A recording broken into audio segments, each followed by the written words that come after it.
कहते हैं कि सुबह का भूला अगर शाम को घर वापस आ जाए तो उसे भूला नहीं कहते। ये बातें मैं इसलिए कह रहा हूँ क्योंकि उत्तर प्रदेश में तमाम सियासी उठापटक के बाद अब उत्तर प्रदेश के उप मुख्यमंत्री केशव प्रसाद मौर्य धीरे धीरे लाइन पर आ रहे हैं। और अब जो पहले ये कहा करते थे कि सरकार से बड़ा संगठन होता है, योगी आदित्यनाथ की कहीं ना कहीं अंदर खाने में खिलाफत करते हुए दिखाई दे रहे थे, अब केशव प्रसाद मौर्य लाइन पर आ चुके हैं और सरकार की लाइन पर काम कर रहे हैं। पहली बात तो इस वीडियो में आज आपको ये बताऊंगा। दूसरी बात उत्तर प्रदेश को लेकर ही बताऊंगा, क्योंकि उत्तर प्रदेश में जिस तरह से 2-3 दिन से एक बयान बहुत तेज़ी से वायरल हो रहा है और चल रहा है और उस पर राजनीतिक बयानबाजियां भी बहुत तेज़ी से देखने को मिल रही हैं, और वो ये है कि सावन का पवित्र महीना शुरू हो चुका है और उत्तर प्रदेश की सरकार, शासन प्रशासन ने उत्तर प्रदेश में ये कहा है कि जो कांवड़ यात्री जिन रास्तों से होकर गुजरते हैं उन रास्तों में फल बेचने वालों को अपना नाम अपने रेहड़ी पटरी पर लिखना होगा। उदाहरण के लिए अगर आसिफ मोहम्मद फल बेचता है तो उधर लिखना होगा कि आसिफ मोहम्मद फल वाला, और अगर धीरेन्द्र भी फल बेचता है तो धीरेन्द्र को भी अपना नाम लिखना होगा। ये सब क्यों किया गया है, क्यों कहा गया है और इसके पीछे क्या तमाम राजनीतिक बयानबाजियां हो रही हैं, मैं आपको एक एक बातें बहुत ही विस्तार से बताऊंगा, तो आप इस पूरे वीडियो के अंत तक बने रहिएगा। नमस्कार, मेरा नाम है देवनाथ पांडे और आप देख रहे हैं हिंद फर्स्ट। तो सबसे पहले केशव प्रसाद मौर्य की बात कर लेते हैं, क्योंकि कहीं ना कहीं केशव प्रसाद मौर्य का बयान भी अब जो निकलकर सामने आया है उसी बात को आधार बनाकर हम कह रहे हैं कि अगर सुबह का भूला शाम को अपने घर वापस आ जाए तो उसे भूला नहीं कहते।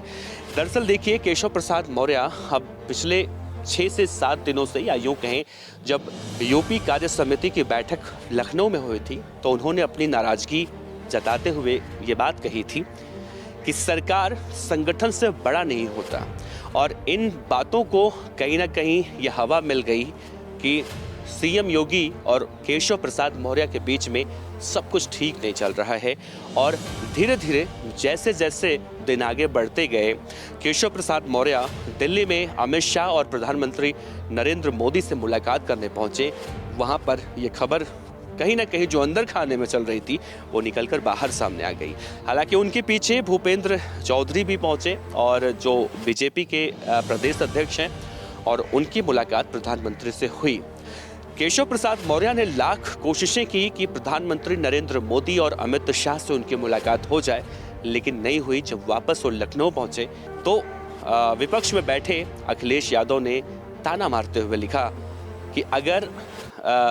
इस तरह के हालात बनते हैं तो ये कहा जाए कि लौट के बुद्धू घर को आए। उसके बाद अखिलेश यादव ने एक के बाद एक कई ऐसे ऑफर दिए जो केशव प्रसाद मौर्य और अखिलेश यादव के बीच की तमाम वो बातें कहीं ना कहीं लोग इशारों में समझने की कोशिश कर रहे थे कि मानसून ऑफर दिया जा रहा है तो कहीं केशव प्रसाद मौर्य समाजवादी पार्टी में न चले जाएं। हालांकि 2-3 दिन बाद सब कुछ क्लियर हुआ और केशव प्रसाद मौर्य से जब बयान उनका लिया गया तो जो उन्होंने कहा है उसी के आधार पर तमाम बातें अब कही जा रही हैं कि यूपी में सब कुछ ठीक हो चुका है।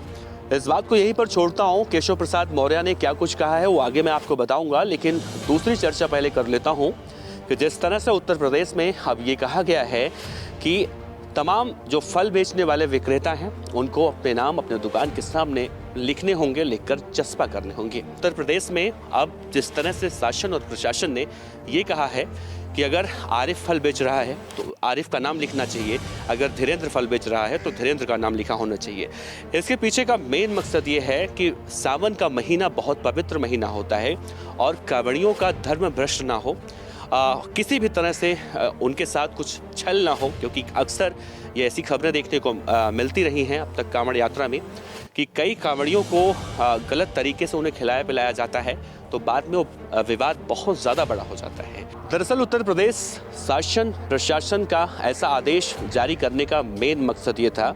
कि अगर कांवड़िया किसी रास्ते से गुजर रहा है, भक्त किसी रास्ते से गुजर रहा है और वो अपनी स्वेच्छा के हिसाब से, चाहे वो मुस्लिम विक्रेता के पास रुके या फिर हिंदू विक्रेता के पास रुके, उसे किसी तरह की कोई आपत्ति नहीं होनी चाहिए। यानी जो बाद में देखने को मिलता है वो तस्वीरें ना देखने को मिले। यही वो आदेश था, यही वो बातें थी प्रदेश सरकार की जिसको लेकर बवाल खड़ा हो गया। उत्तर प्रदेश के पूर्व मुख्यमंत्री अखिलेश यादव इसे कहीं ना कहीं हिंदू मुस्लिम वाला बयानबाजी करते हुए दिखाई दे रहे हैं। हैदराबाद के सांसद असदुद्दीन ओवैसी भी इसे मुसलमानों के खिलाफ भड़काने की बात कर रहे हैं। जबकि इसी मुद्दे पर केशव प्रसाद मौर्य का बयान भी लिया गया, तो केशव प्रसाद मौर्य ने साफ तौर से कहा है कि विपक्ष में बैठे लोग सिर्फ मुस्लिम राजनीति का तुष्टीकरण कर रहे हैं।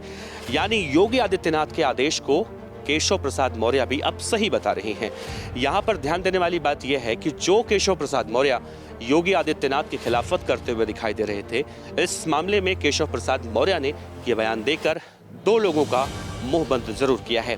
पहला वो लोग जो लोग ये दावा कर रहे थे कि केशव प्रसाद मौर्य अब बगावत करेंगे। दूसरा वो लोग जो लोग ये कहीं ना कहीं कह रहे थे कि योगी की खिलाफत करने के बाद Keshav Prasad Maurya monsoon offer accept करेंगे। बहरहाल केशव प्रसाद मौर्य के इस बयान के सामने आने के बाद अब उत्तर प्रदेश में जो सियासी उठापटक बीजेपी के अंदर देखने को मिल रहा है, वो कहीं ना कहीं शांत होता जरूर दिखाई दे रहा है। वैसे आज के मौजूदा वक्त की बात करें तो उत्तर प्रदेश बीजेपी को लेकर अब तमाम तरह की हाई लेवल बैठक बुलाई जा रही है और यह बैठक आज और कल 2 दिन बैठक चलने वाली है। और इस बैठक का मेन एजेंडा वही है कि जिस तरह से लोकसभा चुनाव में करारी शिकस्त कहीं ना कहीं देखने को मिली है,